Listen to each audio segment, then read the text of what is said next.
Good evening student, मैं नैनी तिवारी आप सबका चाणक्य क्लासेस नैनी में तहे दिल से हार्दिक स्वागत करता हूं। अब हम लोग क्लास 9 के नए सीरीज़ के साथ स्टार्ट करते हैं।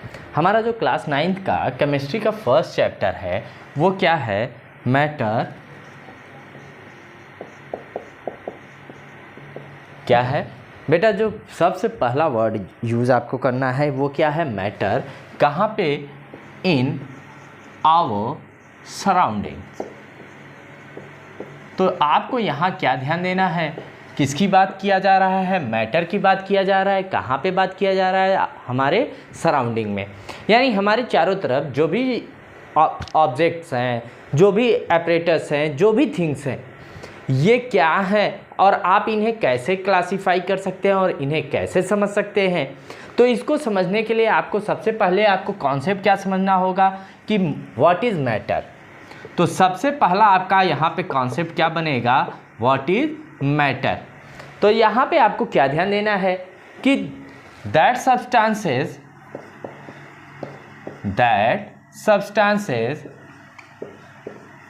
which is occupy space and contain its mass and value। क्या कर अब यहाँ पे क्या कहा यह जा रहा है कि ऐसे सब्सटेंसेस जो क्या करते हैं, स्पेस को ऑक्यूपाई करते हैं, यानी जहाँ पे ये रख दिए जाएं और वो उतने स्पेस को क्या कर लेते हैं? घेर लेते हैं। तो यानी स्पेस को ऑक्यूपाई कर रहे हैं, साथ ही साथ ये क्या कर रहे हैं कि इनमें क्या पाया जा रहा है? मास और वॉल्यूम। अगर ऐसा कंडीशन है तो इसी को हम क्या कहेंगे? मैटर। क्या कहेंगे? मैटर। अब यहाँ पे आपको समझना है क्लासिफिकेशन ऑफ मैटर। तो सबसे पहली चीज़ आपको मैटर समझ में आ गया कि मैटर किसे कहेंगे। तो बेटा मैटर किसे कहेंगे कि मैटर ऐसे कंपोनेंट होते हैं जो क्या होते हैं, जिनमें क्या होता है? मास होता है, और ये जहाँ भी रख दिए जाएं वो उतने स्पेस को ये क्या कर लेते हैं? ऑक्यूपाई कर लेते हैं, घेर लेते हैं। अगर इन जिनमें ये एबिलिटी होती है उन्हीं को हम लोग क्या कहते हैं? उन्हें हम लोग क्या कहते हैं? मैटर कहते हैं। क्या कहते हैं? मैटर। ये बात क्लियर हो गई। अब सेकेंड थिंग यहाँ पे आपको क्या समझना होगा? Classification of matter. अब यहाँ पे आपको समझना होगा कि भाई क्लासिफिकेशन आप करते कैसे हो और किसका क्लासिफिकेशन आपको करना है? मैटर का। तो यहाँ पे सेकेंड थिंग आपको क्या समझना है? Classification of matter. Classification of matter. किसका क्लासिफिकेशन कर रहे हो? मैटर का। तो अब यहाँ पे आपको ध्यान क्या देना है? अब मैं इसे थोड़ा सा ग्राफिकल रिप्रेजेंटेशंस के थ्रू समझाना चाहूँगा। तो आपको क्या ध्यान देना है कि क्लासिफिकेशन ऑफ मैटर में जब भी आप बात करते हैं तो मैटर को टू टाइप से आप क्लासीफाई करते हैं। एक आपका क्या होता है? फिजिकल, और दूसरा आपका कौन सा बेसिस होता है? Chemical basis. यानी the first classification on the basis of physical categories और physical condition, whereas the second classification is on the basis of chemical categories or chemical condition. In physical condition we generally study about the state of, the first thing, the state of substances। हम यहाँ पे सबसे पहली चीज किसकी बात कर लेते हैं? स्टेट ऑफ सब्सटेंसेस की। और अगर हम स्टेट ऑफ सब्सटेंसेस की बात कर रहे हैं बेटा तो यहाँ हमें 3 स्टेट की बात करनी होती है, और वो स्टेट क्या होते हैं? Solid, liquid and gas. वो स्टेट क्या होते हैं? Solid, liquid and gas. ये बात क्लियर? यानी अगर आपसे पूछा जाए क्लासिफिकेशन ऑफ मैटर तो आपको क्या बताना है कि matter is classified into 2 part, physical and chemical. In chemical basis we generally study about the state of substances. या अब बेटा स्टेट ऑफ सब्सटेंसेस को ही हम लोग जनरली क्या कहते हैं? State of matter. तो यहाँ पे आपको क्या समझना है? कौन कौन से? Solid, liquid and gas. अब लेकिन जैसे ही हम केमिकल बेसिस पे आते हैं तो केमिकल बेसिस में फिर इसे क्लासीफाई किया जाता है। On the basis of purity and impurity. अगर प्योरिटी है तो इसे किसमें क्या करते हैं, अगर प्योरिटी कंडीशन है तो इसमें हम दो कंडीशन याद रखते हैं। फर्स्ट हमारा क्या होता है यहाँ पर एलिमेंट, और सेकेंड वन हमारा क्या होता है कंपाउंड। और जैसे ही हम इम्प्योरिटी कंडीशन की बात करते हैं तो वैसे ही हमें यहाँ पे दो कंडीशन याद रखने होते हैं। एक हमारा क्या होता है मिक्सचर, दूसरा क्या होता है सॉल्यूशन। तो अब आपको यहाँ पे समझना है कि अगर क्लासिफिकेशन ऑफ मैटर की बात की जाए तो matter is generally classified into two part, number one physical basis and number two chemical basis. In physical basis, we generally study about the state of substances. It means state of matter in which we generally deals about the solid, liquid and gas. But in chemical condition, we generally study about the two differential condition. Number first, purity and number second, impurity. In purity condition, we consider about the study of element and compound. But in impurity, we study about the mixture and solution. ये बात clear हो गई आपको। अब आपको ये graphical representation से ही हर एक कॉन्सेप्ट को आसानी से समझना है। हर एक कॉन्सेप्ट को समझते हुए आपको क्या करना है, आगे बढ़ते जाना है। तो अब यहाँ पे सबसे पहली चीज़ क्या ध्यान देना है, अगर आपका ये ग्राफिकल रिप्रेजेंटेशन समझ में आ गया हो तो अब आपका यहाँ पे नेक्स्ट टर्म आपको क्या समझना होता है कि भाई कोई भी मैटर होता है वो किससे बना होता है। तो अब आपको क्या ध्यान देना है, एनी मैटर, क्या ध्यान देना है, एनी मैटर इज कंसिस्ट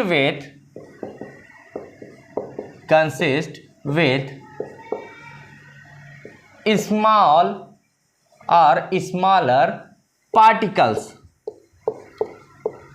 किससे बने होते हैं भाई, स्मॉलर पार्टिकल्स से बने होते हैं। अब बेटा यहां पे दूसरी चीज आपको क्या समझना है, due to arrangement of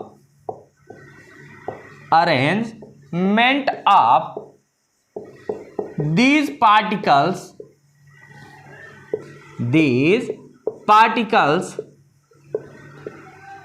we differentiated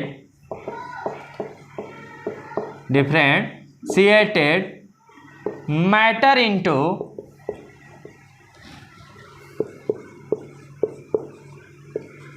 three, या बेटा यहाँ फॉलोइंग कर लेते हैं तो आगे हम आपको सेकेंड वन कॉन्सेप्ट भी समझा देंगे।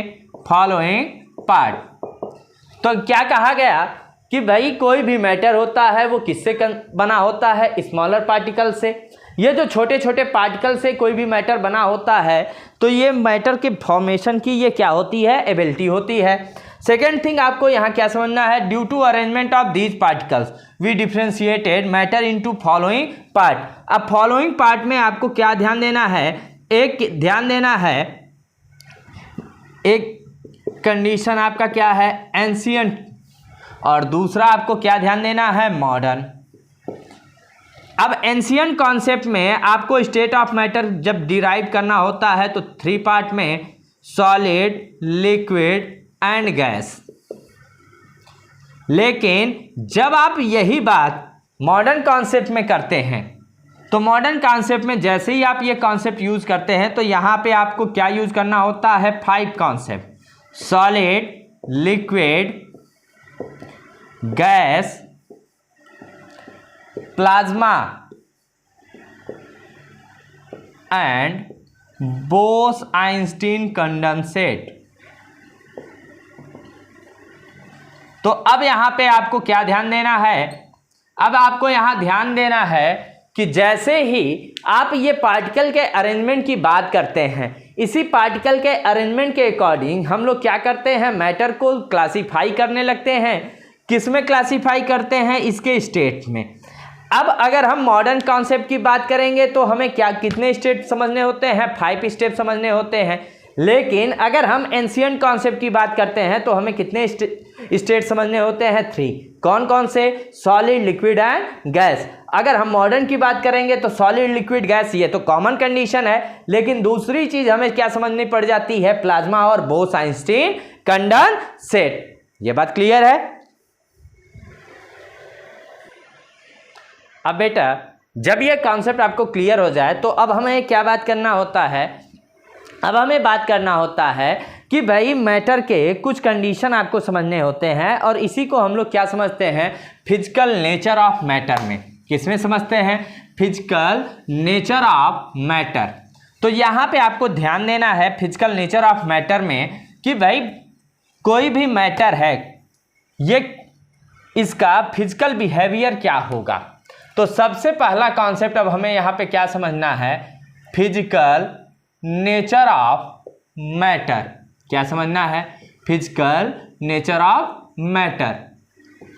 तो अब यहाँ पे सबसे पहला कॉन्सेप्ट आपको क्या समझना है? अब यहाँ पे आपका जो सबसे पहला कॉन्सेप्ट होता है क्या होता है? Matter is consist of particles. अब कहने का मतलब यहां पे आपको क्या समझना है? यहां पे आपको क्या समझना है कि any matter is made up with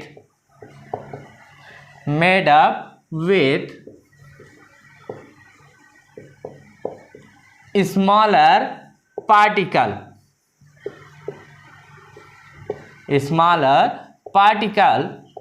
with different nature। अब कहा क्या जा रहा है? कहा यह जा रहा है कि कोई भी मैटर होता है वो किससे बना होता है? स्मॉलर पार्टिकल से। और स्मॉलर पार्टिकल में बनने के साथ साथ इनका नेचर भी क्या होता है? डिफरेंट होता है, यानी ये सेम नेचर के नहीं होते। अब बेटा अगर ऐसी बात है तो आप कैसे कह सकते हो कि भाई डिफरेंट नेचर है? अब दूसरी चीज, आप इसे कैसे समझ सकते हो कि इसके पार्टिकल बड़े हैं, इसके छोटे हैं? तो बेटा अब आप एग्जाम्पल में आप जैसे आप क्या ले लो? सॉल्ट ले लो और क्या ले लो? शुगर। पहले तो इसके पार्टिकल्स को देखो। तो शुगर के पार्टिकल क्या होते हैं? थोड़े से लार्जर होते हैं, किससे? सॉल्ट की तुलना में। तो यानी यहां से एक बात तो समझ में आ गई, कंपैरिजन समझ में आ गया साइज में। तो वो साइज कैसे हो गया कि जो शुगर के पार्टिकल हैं वो क्या हैं? लार्जर हैं, और सॉल्ट के पार्टिकल क्या हैं? स्मॉलर है। अब ये बताओ, अगर हम इसके टेस्ट की बात कर लें, किसकी बात कर लें? टेस्ट। तो सॉल्ट का टेस्ट क्या होता है? बिटर। और शुगर का टेस्ट क्या होता है? स्वीट। तो ये बताओ अब नेचर क्या है? एक का नेचर बिटर है, दूसरे का स्वीट है। क्या नेचर सेम है? अगर नेचर सेम नहीं है तब आप यहां पे ये एक बात समझ में आपको आ जानी चाहिए। क्या आनी चाहिए? कि कोई भी मैटर होता है वो किससे बना होता है? स्मॉलर पार्टिकल से बना होता है। ये बात तो कंफर्म है, लेकिन इनकी साइज भी क्या होती है? डिफरेंट होती है। और क्या डिफरेंट होता है? इनका नेचर। कोई पार्टिकल क्या होता है? लार्जर साइज का होता है, कोई पार्टिकल स्मॉलर साइज का होता है। जो लार्जर साइज का है तो भाई इससे हमें मतलब नहीं है कि वो लार्जर है तो स्वीट ही होगा, ऐसा नहीं है। मैंने यहाँ पे एग्जांपल में क्यों लिया सॉल्ट एंड शुगर? क्योंकि आपको इजीली कंपैरिजन कर लेना होता है। आप घर में देखते होंगे कि आप सॉल्ट को देखिए और शुगर को, तो सॉल्ट के जो क्रिस्टल होते हैं वो छोटे छोटे होते हैं, और जो शुगर के क्रिस्टल होते हैं थोड़े से लार्ज होते हैं। तो साइज से ही आपको समझ में आ जाएगा कि शुगर के पार्टिकल क्या है? लार्जर इन साइज, और सॉल्ट के पार्टिकल क्या है? Smaller in size. दूसरी चीज आपको यहाँ पे क्या समझ में आ जानी चाहिए कि जो शुगर है, शुगर का टेस्ट क्या है? स्वीट है, और सॉल्ट का क्या है? बिटर। तो ये बताओ नेचर इनके क्या हो गए? डिफरेंट हो गए। यही बात तो पहली बात कॉन्सेप्ट में कहा जा रहा है। पहला कॉन्सेप्ट यही तो कहना चाह रहा है कि कोई भी मैटर होता है वो किससे बना होता है? स्मॉलर पार्टिकल से, जिनके नेचर क्या होते हैं? डिफरेंट होते हैं। ये बात क्लियर है? अगर इसमें कोई समस्या हो तो बताइए। अब जब चलते हैं दूसरे कॉन्सेप्ट की तरफ, तो दूसरा कॉन्सेप्ट हमारा क्या बताता है कि how much smaller the size of particle. यानी अब हम दूसरे कॉन्सेप्ट की बात करें, हाउ स्मॉल इज पार्टिकल, यानी पार्टिकल कितना स्मॉल होता है, कितना छोटा होता है। तो अब आपको यहां पे समझना है डिफरेंट टाइप ऑफ मैटर। क्या समझना है? Different type of matter particles are different in size। अब कहने का मतलब क्या है कि जो डिफरेंट टाइप के मैटर होते हैं इनके लिए जो पार्टिकल की साइज होती है वो भी क्या होती है? डिफरेंट होती है। अब ये कैसे आप समझ सकते हो? तो भाई अगर हम बात कर लें सॉलिड की, दूसरी बात हम यहाँ पे क्या कर ले रहे हैं? लिक्विड की, और तीसरी बात हम किसकी कर ले रहे हैं? गैस की। और सॉलिड के लिए हमने क्या ले लिया? मान लो शुगर ले लिया। लिक्विड में हमने क्या ले लिया? वाटर ले लिया। और गैस में हमने क्या ले लिया? एयर ले लिया। अब एक बात ध्यान देना, जिसके शेप और साइज डेफिनिट होते हैं, इनके पार्टिकल क्या होते हैं? लार्जर होते हैं और अटैच होते हैं एक दूसरे से। तो अब यहाँ पे एक बात आपको समझ में आ जानी चाहिए कि अगर इनके हम साइज की बात कर लें तो शुगर का साइज क्या होगा? ग्रेटर होगा किससे? वाटर से। और वाटर का साइज किससे ग्रेटर होगा? एयर से।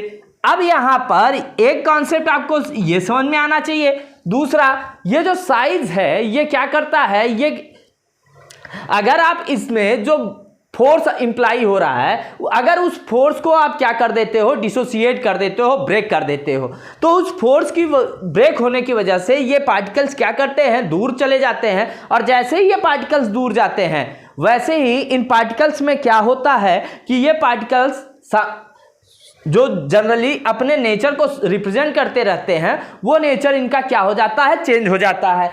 अब दूसरी चीज, अब ये तो हमने एक एग्जांपल लिया। दूसरा, डिसॉल्वेशन के कॉन्सेप्ट पे अगर आपको समझना है, आप क्या करो, आप 2 बीकर ले लो, 3 बीकर ले लो, आप कुछ भी ले लो, इसमें आप क्या कर दो? पानी मिक्सअप कर दो। पहले पानी आप भर लो, हमने वाटर फिल कर लिया। अब इसमें हमने क्या किया? शुगर डाला। क्या डाला? शुगर, चीनी। और इसमें हमने क्या डाल दिया? मान लो डेटॉल। अच्छा, अब ये बताओ, जैसे ही आपने डेटॉल डाला ये बहुत जल्दी मिक्सअप हो जाता है इसमें, और जैसे ही आप शुगर डालते हो तो ये क्या करता है? जो सरफेस होता है, बॉटम होता है, इस पे ये क्या होने लगता है? स्टोर होने लगता है। तो अगर जो साइज होती है पार्टिकल्स की वो क्या होती है? डिपेंडेंट होती है किस पे? डिसॉल्वेशन प्रॉपर्टी पे। तो डिसॉल्वेशन प्रॉपर्टी पे कहने का मतलब क्या है कि अगर जिनका साइज लार्जर होगा, यानी वो साइज किस पे डिपेंडेंट हो गया? स्टेट ऑफ मैटर पे। तो यानी सॉलिड की साइज क्या होगी?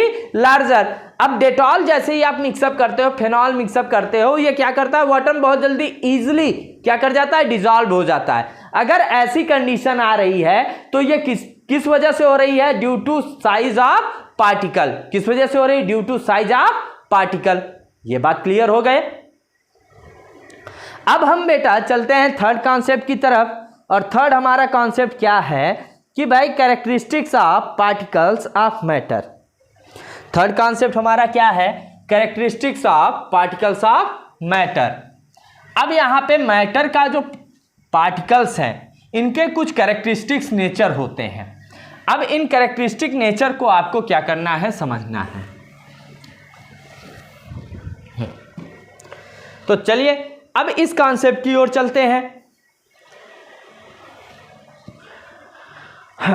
तो अब बेटा जो हमारा कैरेक्टरिस्टिक में पहला कॉन्सेप्ट होगा वो क्या होगा कि भाई जो पार्टिकल हैं, पार्टिकल में स्पेस होता है। तो ये कैसे आप समझेंगे? Space in particles. तो अब स्पेस इन पार्टिकल्स के लिए आपको क्या ध्यान देना है? In any matter which is composed with particles particles are generally contain free space. That free space is known as van der Waals, oh sorry यहाँ पे फोर्स की बात मैं कर ले रहा हूँ। That space is known as intermolecular space. अब यहां पे आपको क्या ध्यान देना है, कहा यह जा रहा है कि किसी भी मैटर में जो कि किससे बने होते हैं, पार्टिकल से बने होते हैं, उनमें क्या होता है, फ्री स्पेस होता है। अब ये फ्री स्पेस को हम लोग किस नाम से जानते हैं, इंटरमॉलिक्यूलर स्पेस से। अब जैसे ये एक पार्टिकल है, दूसरा पार्टिकल ये है। अब इन दो पार्टिकल्स के बीच में ये जो गैप है, इस गैप को हम लोग क्या कहते हैं, इंटरमॉलिक्यूलर स्पेस। क्या कहते हैं, इंटरमॉलिक्यूलर स्पेस। अब आपको दूसरा कॉन्सेप्ट यहां पे क्या समझना है कि इस इंटरमॉलिक्यूलर स्पेस का रोल क्या होता है। तो ध्यान देना, when any substances dissolved in that condition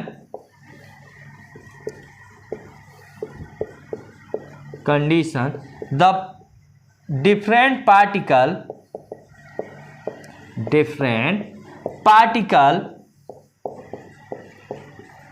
placed on that space। अब क्या कहा गया बच्चा, कहा यह जा रहा है कि ये जब कोई भी कंपोनेंट हम क्या करते हैं, डिसॉल्व करते हैं। अब एक पार्टिकल ये हो गया हमारा, दूसरा पार्टिकल हमारा ये हो गया। अब जैसे ही हम कोई भी कंपोनेंट इसमें डिसॉल्व करा रहे हैं तो उसके पार्टिकल क्या करेंगे, इस स्पेस में आके स्टोर हो जाएंगे। तो अब क्या हुआ कि अब जो ये स्पेस इन दो पार्टिकल के बीच में पहले जो स्पेस था वो अब कैसे हो गया, इन दो पार्टिकल के बीच में अब स्पेस देखिए जाने लगा। तो अब कहने का मतलब है कि जैसे ही ये स्पेस कोई भी डिफरेंट टाइप का पार्टिकल आके फिल कर देता है, वैसे ही इनमें जो लगने वाला फोर्स है वो क्या कर जाता है, डिक्रीज कर जाता है। यानी कहने का मतलब क्या है कि जब किसी भी कंपोनेंट को आप इसमें डिसॉल्व करते हैं तो उस कंडीशन में उस कंपोनेंट के पार्टिकल वो इसी इंटरमॉलिक्यूलर स्पेस में आके क्या कर जाते हैं, स्टोर कर जाते हैं। क्या कर जाते हैं, स्टोर कर जाते हैं। ये बात क्लियर हो गई।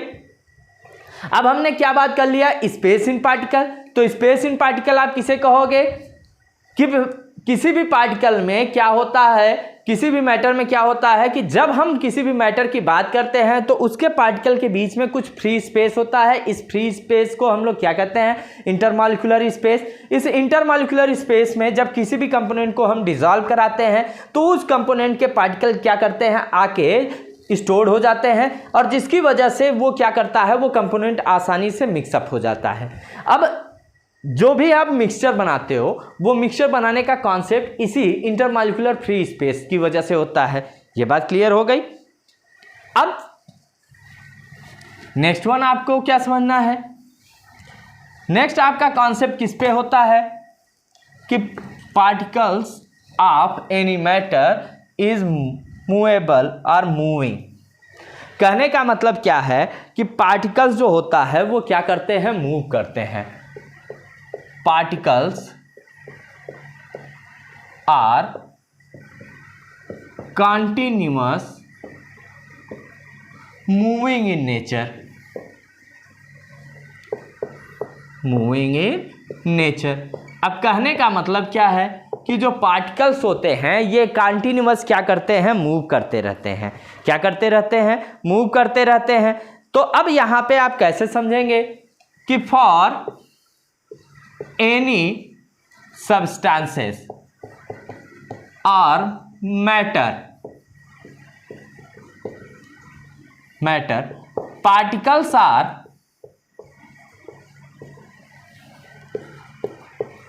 continuous moving due to its kinetic energy. किसकी वजह से मूव करते हैं बेटा? Kinetic energy. But in solid it is very slow, so that's why it is cannot easily appear। कहा क्या गया? कहा यह जा रहा है कि कोई भी मैटर होता है, कोई भी सब्सटेंस होता है, इसके पार्टिकल्स क्या करते हैं? कंटिन्यूअस मूव करते रहते हैं। अब इनका ये जो मूवमेंट है वो किसकी वजह से होता है बेटा? Kinetic energy. किसकी वजह से होता है? Kinetic energy. अब दूसरा कॉन्सेप्ट यहाँ पे क्या कहा गया? But in solid it is very slow. लेकिन ये सॉलिड में क्या होते हैं? बहुत ही स्लो होते हैं। क्यों होते हैं? क्योंकि इनके पार्टिकल्स में ये क्या नहीं होता? इजिली अपीयर नहीं होता। Whereas in liquid and gas,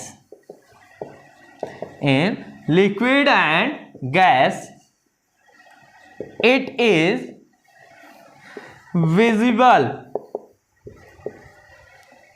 and its visibility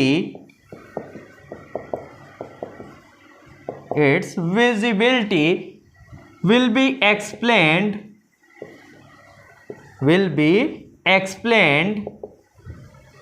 by Tyndall effect। अब यहां आपको ये वर्ड याद रखना है। मैंने आपसे क्या कहा? मैंने कहा कि अगर हम बात करें किसी भी पार्टिकल के बारे में, तो पार्टिकल क्या करता है? कंटिन्यूअस मूव करता रहता है। ये कंटिन्यूअस मूवमेंट किसकी वजह से होता है? काइनेटिक एनर्जी की वजह से होता है। जब हम ये सॉलिड में बात करते हैं तो सॉलिड में ये क्या होता है? बहुत ही स्लो होता है, और बहुत ही स्लो होने की वजह से इसे हम आसानी से नहीं देख सकते। लेकिन जब हम लिक्विड और गैस की बात करते हैं तो लिक्विड और गैस में ये क्या होता है? विजिबल होता है। और इसकी विजिबिलिटी को हम लोग किस इफेक्ट के द्वारा समझा सकते हैं? तो वो इफेक्ट क्या होता है? Tyndall effect. ये बात क्लियर हो गया। अब इन सारे कॉन्सेप्ट में आपको कुछ कॉमन कॉन्सेप्ट भी मिल रहे होंगे जिन्हें आपको आसानी से समझना होगा। अब नेक्स्ट जो हमारा कॉन्सेप्ट है वो किस पर है? ये नेक्स्ट कॉन्सेप्ट हमारा है अट्रैक्शन पे। किस पर है? अट्रैक्शन। तो अब हमारा सबसे इंपॉर्टेंट कॉन्सेप्ट है क्या है? कि particles can be attract to each other. तो अब आपको यहां पे क्या समझना है? Particles are generally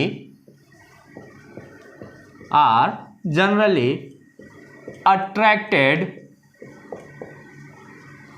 to each other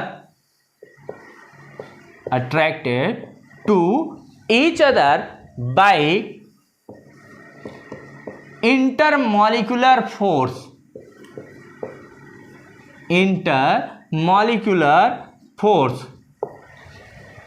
अब भाई यहाँ पे ये क्या कह रहा है कि पार्टिकल्स एक दूसरे को क्या करते हैं? अट्रैक्ट करते हैं। ये अट्रैक्शन किसकी वजह से होता है? ये अट्रैक्शन होता है इंटरमॉलिक्यूलर फोर्स की वजह से होता है। अब जनरली ये इंटरमॉलिक्यूलर फोर्स में क्या हो सकता है? अट्रैक्शन भी हो सकता है और रिपल्सन भी। तो कहने का मतलब है कि ये किसकी वजह से अट्रैक्ट होते हैं? इंटरमॉलिक्यूलर फोर्स की वजह से। सेकेंड वन आपको यहाँ पे क्या ध्यान देना है कि इन पार्टिकल्स इंटरमॉलिक्यूलर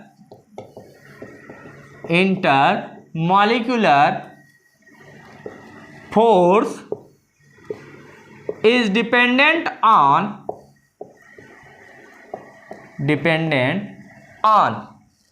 अब भाई यहां पे क्या कह रहा है कि इन particles intermolecular force is dependent on similar nature. ये आपको ध्यान देना है। अगर आपके पास सिमिलर नेचर के पार्टिकल हैं उनमें क्या होगा? इंटरमॉलिक्यूलर फोर्स ज़्यादा होगा। अगर डिफरेंट नेचर के पार्टिकल होंगे उनके बीच में क्या होगा? इंटरमॉलिक्यूलर फोर्स कम होगा।